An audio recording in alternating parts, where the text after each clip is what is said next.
Did you know that slow computers can reduce employee productivity by 29%, costing businesses up to $17,000 a year? Maintaining your devices isn't just about efficiency, it's essential for your bottom line and cybersecurity. As Anthony Musa, CEO of MuIT Solutions, says, it's not just about prolonging the life of your hardware, it's also about safeguarding your devices against the countless cyber threats that are present today. Cleaning your computer isn't just for aesthetics. Over time, systems collect unnecessary files and outdated software, slowing performance and increasing vulnerability to attacks. Simple steps like organizing files, updating software, and clearing cache can make a significant difference. Regularly scanning for malware, cleaning hardware components, and defragmenting your hard drive keeps your device running smoothly and securely. And here's a key takeaway.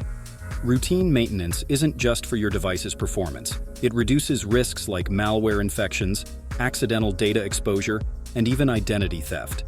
Backing up files, managing passwords, and securing your network settings can protect you from costly cyber attacks. If this resonates, head over to our website to read the full article for more tips and strategies.